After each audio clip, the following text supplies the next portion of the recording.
नमस्कार दोस्तों, स्वागत है आपका एक बार फिर से आपके फेवरेट यूट्यूब चैनल अपनी पाठशाला बाय दिनेश सर में। आज के इस वीडियो में हम क्वेश्चन नंबर 19 करने जा रहे हैं, जो स्वाध्याय का आखिरी क्वेश्चन है। ये जो क्वेश्चन है, जैसा हमने क्वेश्चन नंबर 18 करा था, सेम टू सेम हमें क्वेश्चन नंबर 19 भी करना है। बस खाली एक नया पॉइंट इसके अंदर दिया गया है, बिक्री का और लाभ का। बाकी पूरा सवाल एकदम आसान है, ठीक है। चलिए सवाल में पढ़ता हूँ। यहाँ लिखा है ए, टी और एम 4:1:1 के प्रमाण में लाभ हानि बांटने वाले साझेदार है। तारीख 31/3/2017 के दिन पहले की तलपट हमें दी गई है। तो अनुपात कितना दिया गया है? 4:1:1, ठीक है। ये इनका पुराना अनुपात है। पक्की तलपट हमें दी गई है। चलिए समायोजन पढ़ते हैं।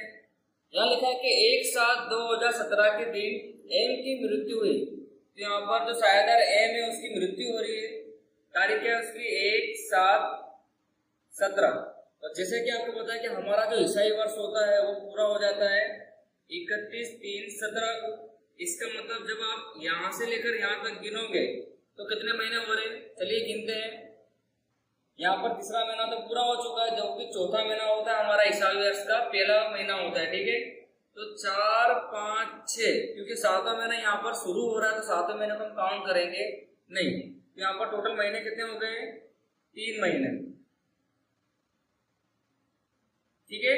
इसका मतलब यहाँ पर जो भी इसका हिसाब होगा वो 3 महीने का यहाँ पर हमको करना रहेगा, ठीक है। चलिए अब समायोजन पढ़ते हैं। यहाँ लिखा है जमीन मकान और फर्नीचर की कीमत 10% से बढ़ानी है। जैसे कि आपको पता है कि हमें यहाँ पर पुनर्मूल्यांकन खाता ही बनाना है, तो आज मैंने यहाँ पर पुनर्मूल्यांकन खाता बना लिया, ठीक है, आपके लिए, जिससे आपको ज्यादा परेशानी ना हो सवाल करने में। तो अगर बढ़ानी है तो हम क्या कर देंगे? जमीन मकान और फर्नीचर में प्लस कर देंगे, सिंपल। और पुनर्मूल्यांकन खाते जमा पक्ष में लिखेंगे। आगे लिखा है स्टॉक की लागत कीमत। इसका मतलब बाजार कीमत कितनी है? 5500 है, जो बही में लिखनी है। तो सिंपल, आज हमें कीमत पहले से दी गई है तो हम डायरेक्ट बही में अंदर लिख देंगे, ठीक है। स्टॉक पे आप टिक कर लीजिए।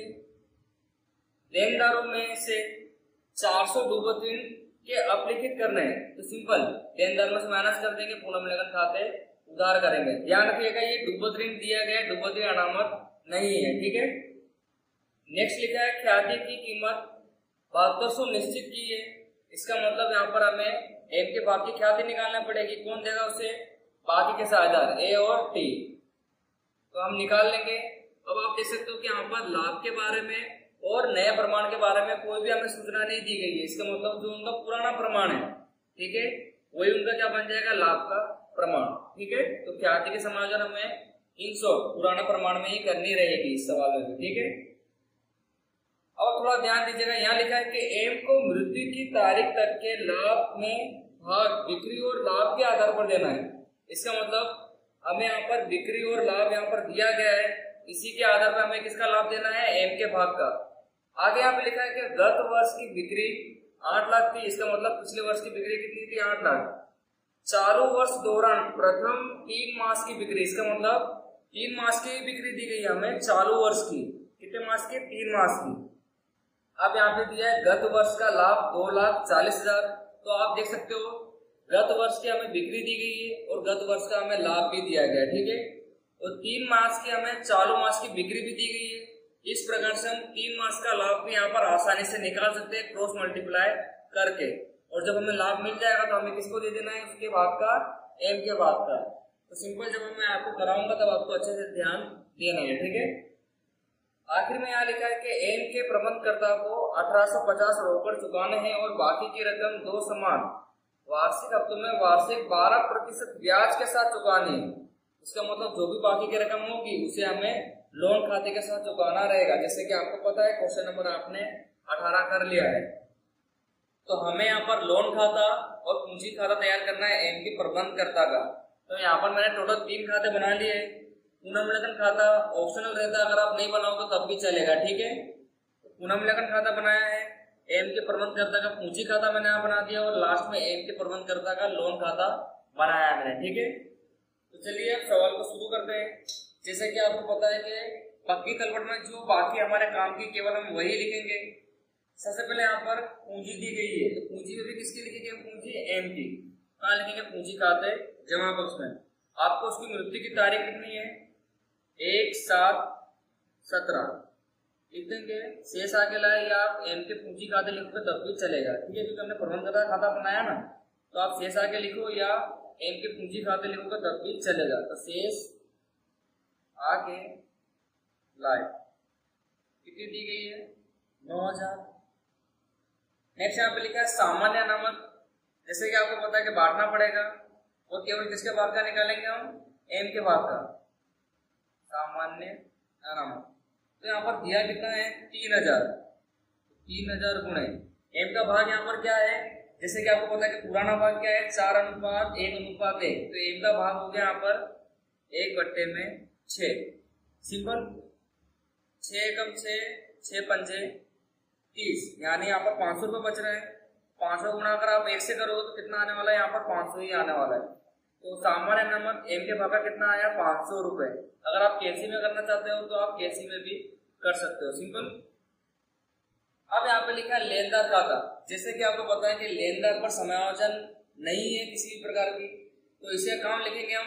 पक्की तलपट में। बट हमें पक्की तलपट तो बनानी नहीं है, इसका मतलब यहाँ पर इसका लेखा होगा नहीं। नेक्स्ट यहाँ पे लिखा है देनी हुंडी। देनी हुंडी का भी लेखा नहीं करेंगे कहीं पर भी। अब यहाँ पर है जमीन मकान। जमीन मकान की आपको पता है समायोजन है, जब करेंगे तब आपको बताएंगे। फर्नीचर, मोटर कार, लेनदार, स्टॉक, ठीक है, जिस पर समायोजन उसे हम बाद में देखेंगे। अब यहाँ पे लिखा है एम की लोन। अब आप देख सकते हो कि मोस्ट ऑफ द लोन कहाँ लिखी जाती थी? दायित्व पक्ष में। संपत्ति लेना पक्ष में लिखा होने का मतलब ये होता है कि यहाँ पर साझेदार ने पेड़ी से लोन ली है, ठीक है, साझेदार ने दी नहीं है, इसका मतलब साझेदार ने यहाँ पर लोन ली है। लेने का मतलब क्या होता है? इसके उधार पक्ष में लिखी जाएगी, ठीक है। अगर दायित्व पक्ष में लिखी रहती है तो हम कहाँ लिखते हैं? जमा पक्ष में। अगर ये यहाँ पर लिखी है मतलब संपत्ति लेना पक्ष में, तो कहाँ लिखना पड़ेगा हमें? इसके पूंजी खाते उधार पक्ष में। तो उसकी मृत्यु की तारीख 1/7/17 लिखेंगे। लोन खाते, लोन खाते कितना है? 9000। तो आपको ये पता होना चाहिए यदि साझेदार लोन देता है तो ब्याज की गणना करी जाती है 6% के साथ, और यदि लोन लेता है पेड़ी से तो कोई भी ब्याज की गणना यहाँ पर हम करेंगे नहीं, ठीक है। अब यहाँ पे नेक्स्ट यहाँ पे लिखा है रोकड़ खाता। तो रोकड़ खाता कहाँ लिखा जाएगा? रोकड़ खाते में, ठीक है। तो बाकियों को हमने खातों में रख दिया है। चलिए अब हम समायोजन पढ़ते हैं। पहली समायोजन में लिखा है कि जमीन मकान और फर्नीचर की कीमत 10% से बढ़ानी है, ठीक है। तो हम जमीन मकान की कीमत और फर्नीचर की कीमत बढ़ा देते हैं। जमीन मकान की कीमत यहाँ पर कितनी है? 12000। यदि हम 10% बढ़ाएंगे तो कितना आ जाएगा यहाँ पर? 1200। यहाँ लिख देंगे जमीन मकान खाते, ठीक है। 12000 का 10% कितना हो जाएगा? 1200। और फर्नीचर की कीमत भी बढ़ रही है, इसे भी हम क्या लिखेंगे? पुनर्मूल्यांकन खाता जमा पक्ष में। तो फर्नीचर खाते 6000 का 10% 600। तो इसकी दूसरी असर तो हम कहाँ करते हैं? पक्की तलपट में। तो पक्की तलपट तो हम बना नहीं रहे, बट हाँ पुनर्मूल्यांकन खाते का लाभ हमें यहाँ पर निकालना रहता है, तो यहाँ पर मैंने जमा पक्ष में एंट्री करी। सिंपल था। नेक्स्ट यहाँ पे लिखा है स्टॉक की लागत कीमत 5500 है, जो बही में लिखनी है। तो आप देख सकते हो कि पुरानी कीमत कितनी है यहाँ पर? 6000, जबकि आपको नवी कीमत कितनी करनी है? 5500। इसका मतलब यहाँ पर स्टॉक में कमी आ रही है। कमी आएगी तो हमें नुकसान होगा। नुकसान कहाँ लिखते हैं? पुनर्मूल्यांकन खाते उधार पक्ष में। यहाँ लिखते हैं स्टॉक खाते कितनी कमी आ रही है? 6000 माइनस 5500, ठीक है। इसका मतलब यहाँ पर 500 रुपए की कमी आ रही है। 500 रुपये हमने उधार पक्ष में लिखे। आसान समायोजन थी। नेक्स्ट यहाँ पे लिखा है देनदारों में से 400 डूबो-तीन के अपलिखित करने। डूबो-तीन क्या होता है? देनदार में माइनस और पुनर्मूल्यांकन खाते उधार। तो बाकी तलपट में तो कुछ असर करनी नहीं है, बट यहाँ पे लिख देंगे डूबो-तीन खाते कितनी कितनी है? 400 रुपये। सिंपल। तो दूसरी असर हमने पुनर्मूल्यांकन खाते में की। आगे लिखा है कि ख्याति की कीमत 7200 निश्चित हुई है। तो चलिए अब ख्याति की समायोजन को हम हल कर लेते हैं। सबसे पहले हम पेड़ी की ख्याति के ऊपर से किसके भाग की ख्याति निकालेंगे? एम के भाग की। तो चलिए गणना करते हैं कुछ। सबसे पहले मैं यहाँ लिखता हूँ पेड़ी की ख्याति। पेड़ी की ख्याति कितनी दी गई है? 7200, ठीक है। यहाँ लिख देंगे एम की ख्याति, तो 7200 गुणा एम का भाग कितना है 1/6। तो आप क्या कर दोगे, इसको हल कर दोगे, तो यहाँ पर ख्याति आएगी एम के भाग की 1200 ख्याति आ गई। ये कौन देगा यहाँ पर, ए और टी। अब जैसे कि आपको पता है कि कोई लाभ का भाग तो यहाँ पर दिया नहीं है, तो पुराना भाग क्या था 4:1:1। तो यहाँ पर कौन जा रहा है, ATM, यानी एम यहाँ पर जा रहा है, तो भाग क्या बना इनका, लाभ का 4:1। इसी लाभ के भाग में हम एम के भाग की ख्याति निकाल देंगे। अब हमने बहुत बार ख्याति के समायोजन को हल कर लिया है, तो अब आपको ये समझ में आता होगा। ठीक है, रोज नामचा क्या है, जो चालू सहायता बचे हैं, जैसे कि ए के पूंजी खाते उधार, टी के पूंजी खाते उधार, एम जाने वाला है, एम के खाते हम क्या कर देंगे, जमा कर देंगे, मतलब उसकी पूंजी खाते जमा। ख्याति कितनी आई है 1200। जब आप इस अनुपात में इस 1200 को ख्याति को बांटोगे तो यहाँ पर आ जाएगा 960 और 240। तो ख्याति के समायोजन एकदम आसान थी, क्योंकि लाभ का भाग हमें यहाँ पर निकालना नहीं था, तो जो पुराना भाग था उसी के ऊपर से हमें ख्याति को बांटना था, तो हमने यहाँ पर बांट दिया 960 और 240। अब जैसे कि आपको पता है खतौनी करनी है, तो यहाँ पर केवल एम के भाग की खतौनी हम करेंगे। तो एम के पूंजी खाते के जमा बॉक्स में नाम किसका लिखेंगे, ए और टी का। चलिए खतौनी कर देते हैं। यहाँ लिखेंगे ए के पूंजी खाते, नेक्स्ट टी के पूंजी खाते, पूंजी खाते 960 और 240। तो ख्याति के समायोजन एकदम आसान थी, उम्मीद करता हूँ आपको समझ में आई होगी। अब यहाँ पर हमारा जो मेन टॉपिक बचा है, जो बिक्री और लाभ के ऊपर से उसे लाभ देना है, तो चलिए सबसे पहले हम चालू वर्ष का 3 मास का लाभ यहाँ पर निकालते हैं। सबसे पहले मैं यहाँ लिखता हूँ बिक्री और यहाँ लिख देता हूँ लाभ। 2 वर्ष दिए हमें, चालू वर्ष और गत वर्ष। ठीक है, तो जो हमें यहाँ पर दिया है सबसे पहले हम वो लिख लेते हैं। ठीक है, सबसे पहले हमें गत वर्ष की बिक्री दी गई है 8 लाख, तो ये रहा गत वर्ष और बिक्री दी गई हमें 8 लाख। सिंपल। आगे हमें गत वर्ष का लाभ भी दिया गया है। ठीक है, तो गत वर्ष का लाभ हम यहाँ पे लिखेंगे, कितना दिया गया हमें 2,40,000। ठीक है, चालू वर्ष के दौरान 3 मास की बिक्री दी गई है, तो चालू वर्ष की हमें क्या दी गई है, बिक्री दी गई है। कितनी दी गई है 4 लाख। सिंपल।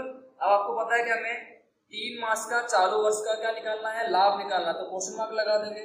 बस आपको पता है क्रॉस मल्टीप्लाई यहाँ पर करना रहेगा, तो 2,40,000 गुणा कर देंगे 4 लाख, बट्टे में क्या कर देंगे 8 लाख। तो बस आपको क्या मिल जाएगा, चालू वर्ष का लाभ मिल जाएगा 3 मास का। तो चलिए इसे हल करते हैं।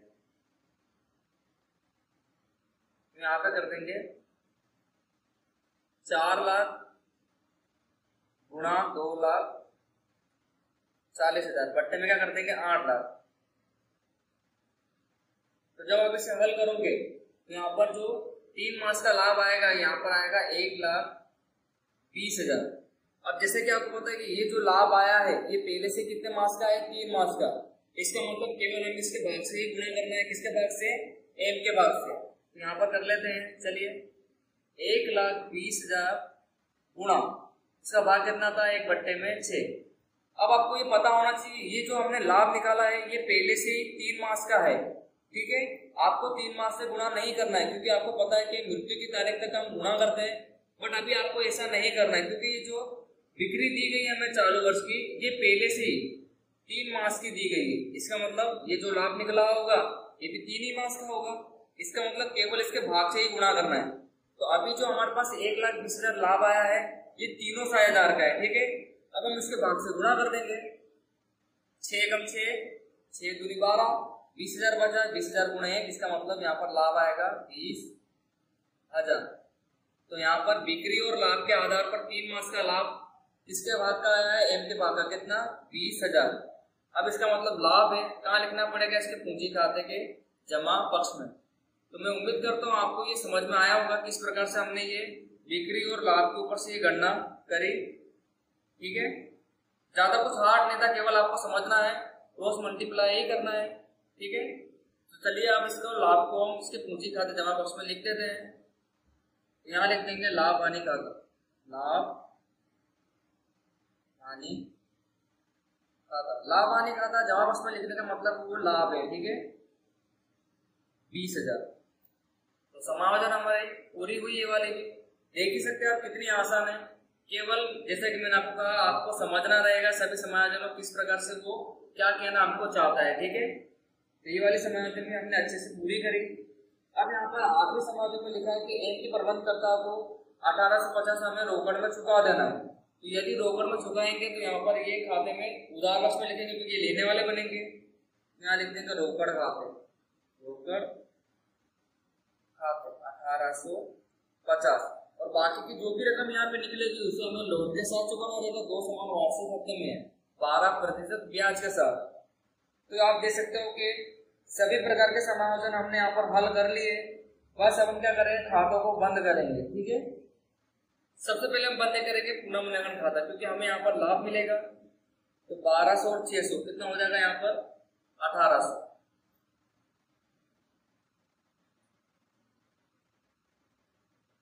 जब हम माइनस करोगे कितना है, ये 900, तो यहाँ पर भी कितना बचेगा 900। तो ये लाभ आया है। तीनों साझेदारों में हमें बांटना रहेगा 4:1:1 में। वैसे हमें फिलहाल आवश्यकता किसकी, केवल एम की, और फिर भी हम एटीएम में बांट देते हैं। तो जब आप बांटोगे तो यहाँ पर आएगा 600, 150 और 150। तो एम के भाग का कितना आया है 150। कहाँ लिखेंगे, इसके पूंजी खाते के जमा बॉक्स में। यहाँ लिख देंगे पुनः मूल्यांकन खाते, पुनः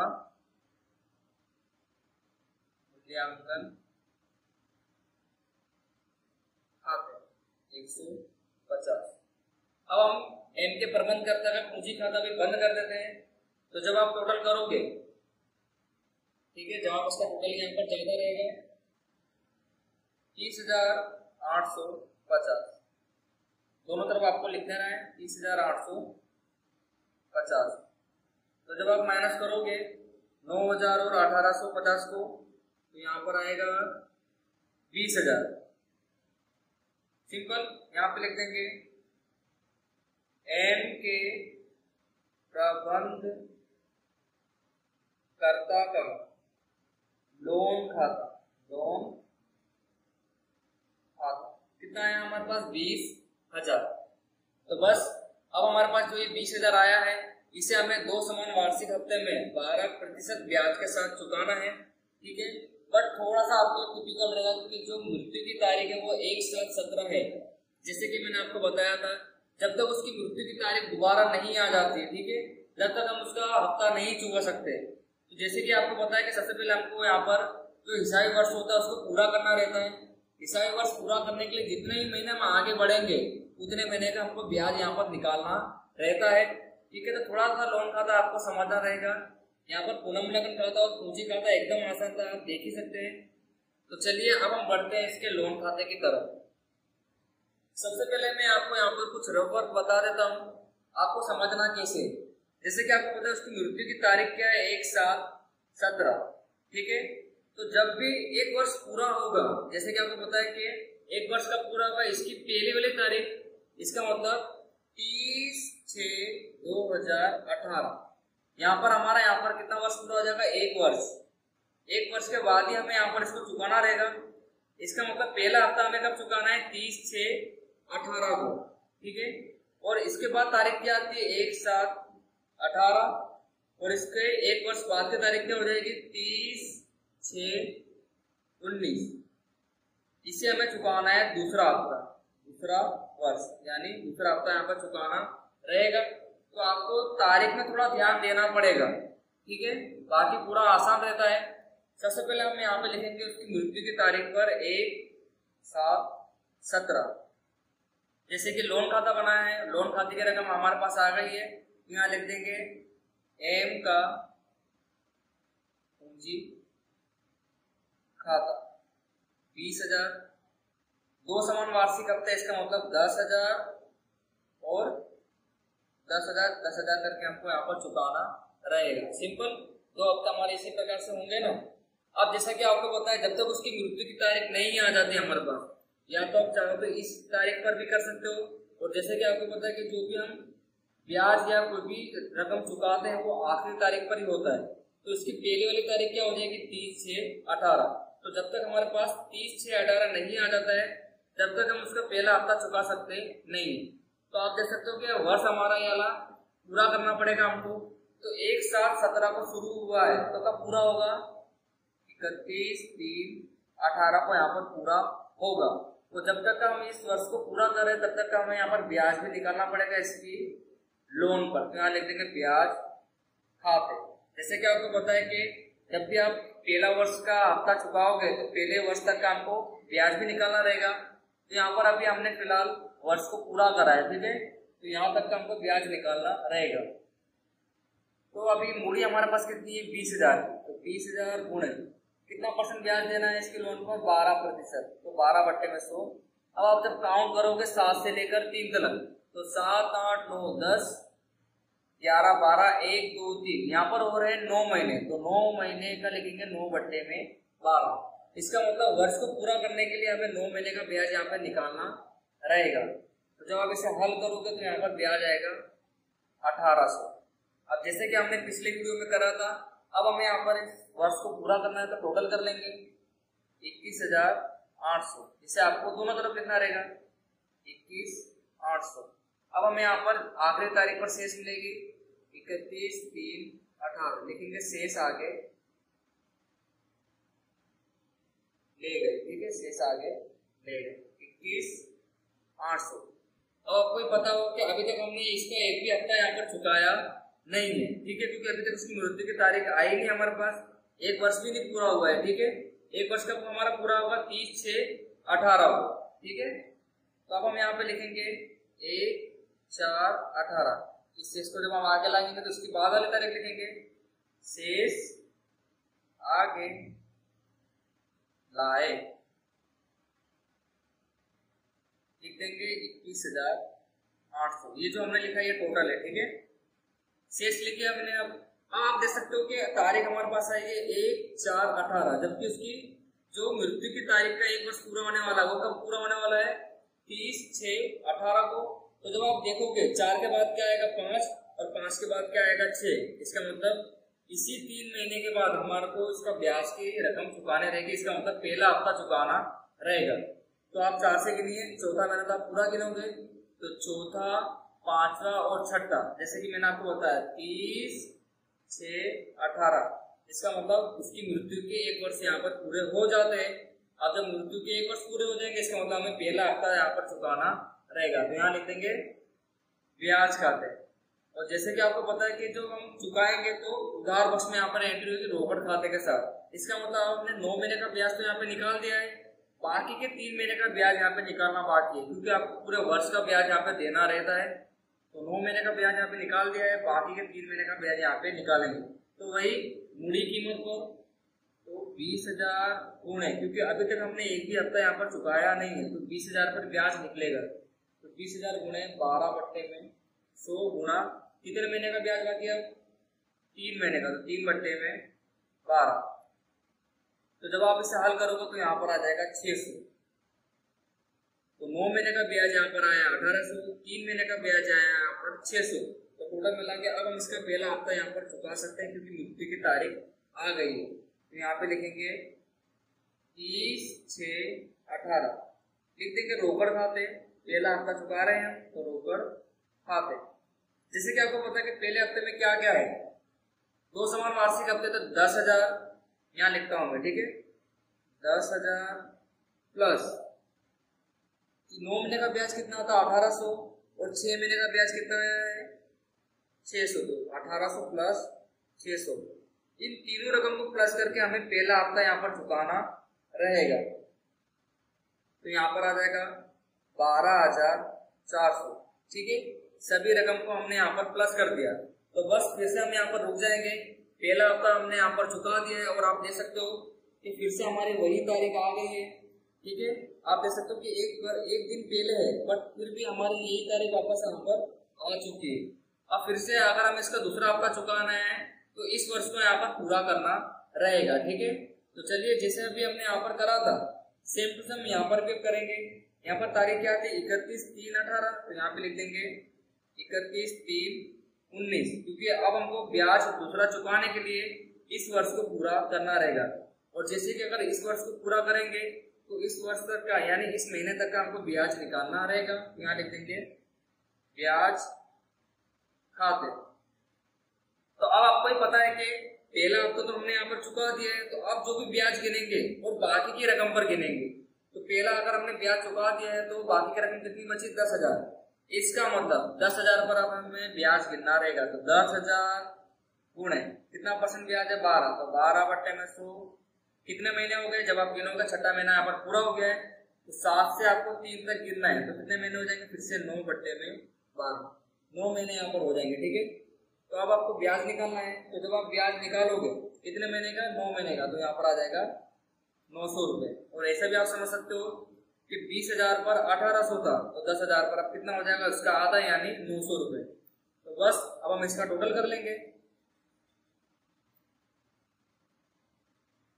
23,300, ठीक है। दोनों तरफ लिखेंगे 23,300। अब इस 23,300 में से इस रकम को आपको माइनस करना रहेगा, ठीक है। तो यहाँ पर आ जाएगा 10,000, जिसे आप लिखेंगे आखिरी तारीख पर 31/3/19। शेष आगे ले गए, शेष आगे ले गए, ठीक है। अब इस शेष को हम कहाँ लिखेंगे, इस तारीख को यहाँ पर 1/4/19, ठीक है। 3 के बाद कौन सा महीना आ जाता है चौथा महीना, तो 1/4/19 लिखेंगे। शेष आगे लाए। और जैसे कि मैंने ऊपर यहाँ पर आपको लिख के बताया था कि 30/6/19 को हमारा यहाँ पर ये जो लोन खाता है वो बंद हो जाएगा। तो 1/4/19 तो यहाँ पर आ ही चुकी है। अब आप 3 महीने आगे बढ़ोगे तो यहाँ पर तारीख आ जाएगी 30/6/19, ठीक है। अब हम इस तारीख को यहाँ पर रकम चुका देंगे। बट इस तारीख को रकम चुकाने से पहले हमें जो बाकी का 3 महीने का ब्याज है, क्योंकि हमने यहाँ पर 9 महीने का ही गिना था, तो बाकी का 3 महीने का ब्याज यहाँ पे निकालना बाकी है। तो ब्याज खाते पहले ब्याज निकालेंगे, उसके बाद ही रकम चुकाएंगे। तो 10,000 गुणा 12/100 गुणा 3/12 ब्याज निकालेंगे। आप देख सकते हो यहाँ पर जब हमने 3 महीने का ब्याज निकाला था तो कितना आया था 600 रुपये, ठीक है। वो 20,000 रुपये था, तो इसका आधा कर देंगे सिंपल। तो यहाँ पर कितना आ जाएगा 300 रुपये। शेष की रकम यहाँ पे लिखना भूल गए 10,000। तो हमने 3 महीने का ब्याज भी यहाँ पर निकाल लिया। तो चलिए हम दूसरा हफ्ते को दे देते हैं।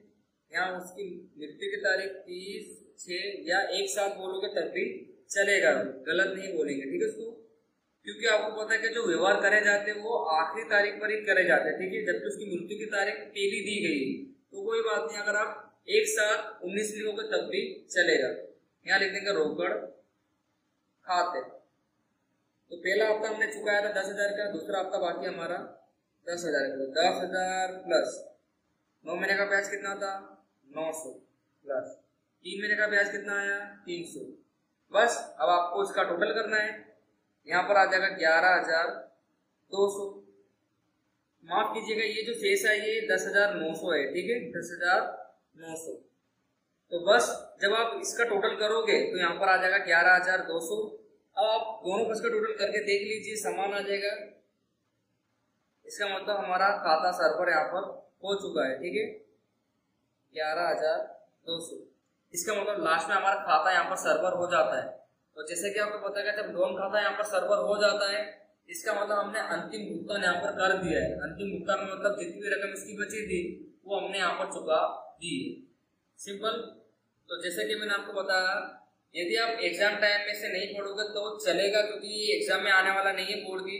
बट हाँ कुछ सीखने के लिए आप इसे पढ़ सकते हो, क्योंकि कुछ आपको एक्स्ट्रा आएगा तो अच्छी बात ही रहेगी, क्योंकि आगे जाके आपको कॉलेज में सीखना रहेगा पहले से, ठीक है इसको।